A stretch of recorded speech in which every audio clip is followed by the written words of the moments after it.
Refleksnya sampai lama gitu. Pohon aja mesake lihat. Sedih banget. Selamat datang di spesialnya saya yang ketiga. Artinya saya udah 3 kali bikin pertunjukan sejam lebih. Yang udah pernah nonton, entah itu langsung di video atau lewat YouTube. Yang udah pernah nonton Bhinneka Tunggal Tawa, boleh dengar tepuk tangannya nggak?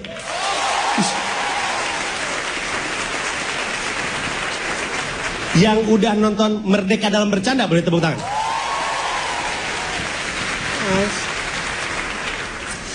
Sorry, yang malam ini baru pertama kali nonton gue stand up secara langsung, boleh dengar tepuk tangannya? Baru nonton. Kan udah 3 tahun gue. Masa baru sekarang? Ngaku lagi. Harusnya pas siapa yang belum nonton? Nggak jadi ya. Malu harusnya. Tadi udah saya tandain siapa aja yang ngangkat tangan. Gua nggak mau foto sama lu. Kenapa? Jadi ya, orang yang udah pernah ngelihat saya stand up, itu pasti tahu setiap kali saya bikin spesial itu selalu ada hubungannya sama persatuan. Selalu ada materi yang kaitan sama persatuan. Bukan karena saya sok nasionalis. Bukan karena saya penulis buku nasionalisme. Tapi karena ada sebuah kejadian yang mengubah hidup saya. Jadi tahun 2009 saya pernah diundang Glenn untuk bicara di gerejanya dia. Dia kan Kristen ya, obviously. Di gerejanya dia ngomongin persatuan mewakili umat muslim. Ya, jadi Panji tolong dong di gereja gue ngomongin tentang persatuan mewakili umat muslim. Terus saya datang ke gereja, itu ratusan umat Kristen. Terus di atas panggung ketika waktunya saya bicara, saya bilang selamat malam. Terus Glenn nepok punggung saya, dia bilang, Panji, sapa kami dengan cara yang diajarkan oleh agama kamu. Tapi kan ini gereja ya, masa ngomong assalamualaikum kan agak gimana gitu, kan agak ragu gitu. Nah, orang Kristen semua ratusan. Tapi Glenn meyakinkan saya dengan tatapan kasih putihnya itu, tau gak?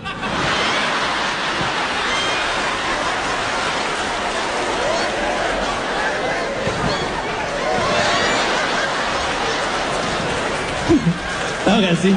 Tatapan kasih putih yang kayak kalau dia lagi ngomong kayak ada bunyi pling gitu kayak gitu.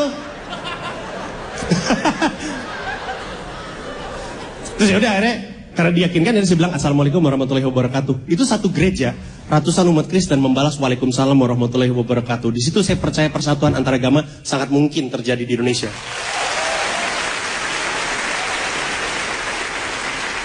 Tapi memang kejadian itu membuat saya begitu menginginkan adanya persatuan. Pingin banget. Saking pinginnya, saya begitu yakin, ini teorinya ya, bahwa yang bikin Indonesia nggak sekeren yang kita bayangkan adalah karena kitanya belum bisa bersatu untuk melakukannya bersama-sama. Karena kita nggak bisa bersatu, menurut saya sendiri, adalah karena yang mayoritas itu belagu di hadapan yang minoritas, yang minoritas merasa kerdil di hadapan yang mayoritas. Terus siapa yang minoritas? Mari kita lihat sama-sama. Menurut data BPS, 0,7%. 0,7% rakyat Indonesia itu difabel, differently able. Dia bisa, tapi beda. Karena kita pernah ngeliat ada orang yang nggak punya tangan, tapi bisa melukis bagus banget pakai kakinya. Nih kan? Saya pernah punya teman, kakaknya buta dari lahir. Teman saya nih, pengen duduk tapi dia muter mulu ke sini.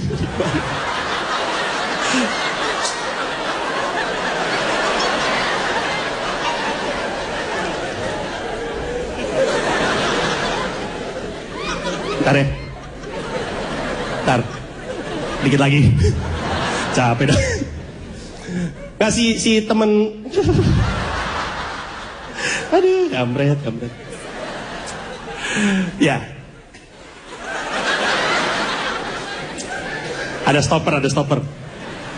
Ya, jadi si kakaknya teman saya ini yang buta dari lahir itu ikut makan malam bersama dengan kami waktu kami. Kan saya nginep di rumah dia, nginep di rumah teman saya, terus kami makan malam.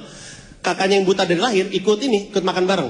Waktu kakaknya ya, buta nih ya, waktu kakaknya makan sama kita, makannya normal aja tuh, bukan yang terus dia buta terus salah gitu, nggak gitu. Yang makan aduh salah gitu, nggak gitu.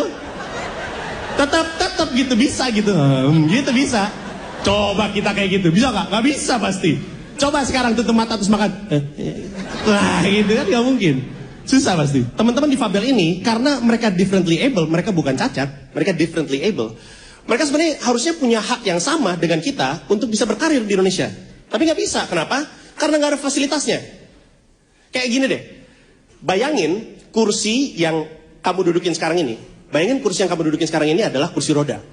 Sekarang jawab pertanyaan saya jujur deh. Bisa nggak pulang mandiri sendiri pakai kursi roda dari sini ke rumah? Nggak bisa pasti. Trotoar nggak ada. Kopinya keluar tuh bersandir. Trotoar nggak ada. Ada banyak fasilitas yang bentuknya tangga gitu ya, fasilitas umum yang tangga, tapi nggak ada landainya, nggak ada rampnya untuk orang pakai kursi roda. Tangga cuma 3 anak tangga, itu kiamat untuk mereka. Ini kayak tangga nih kayak gini nih, tangga di samping ini nih. Buat naik ini, dikit kan? Buat kita mah tinggal lompat-lompat. Buat mereka ngeliatnya. Kalau naik tangga, kalau turun sih gampang, cuma agak gede gitu. Naiknya susah. Diberi fasilitas itu sama pemerintah? Enggak. Dan ini bukan cuma di Jakarta, di semua tempat. Nggak ada fasilitas untuk pengguna kursi roda. Bayangin. Itu baru yang difabel, 0,7%. Siapa lagi? 1,56% rakyat Indonesia adalah pengusaha. Terus mungkin mulai mikir, pengusaha, kok mereka tertindas oleh siapa? Oh ya, pertama-tama begini, minimal negara kalau mau maju harus 2% pengusahanya, ya kan? Kayak Filipina, Thailand tuh ada 4%, Singapura 11%, kita 1,56%, nyentuh 2 aja enggak. Ya.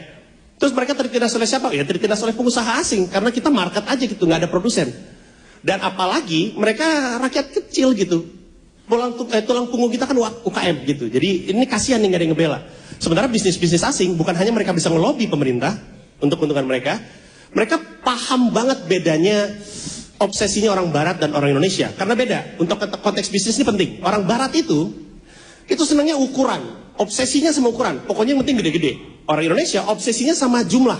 Dia senang yang banyak-banyak. Contoh, kalau kita ke Burger King gitu ya, kan Whopper gede banget, Big Mac gede banget, makan steak gede banget. Orang Indonesia mah nggak usah gede-gede makanannya, nasi aja, tapi banyak, sampai nutupin lauk.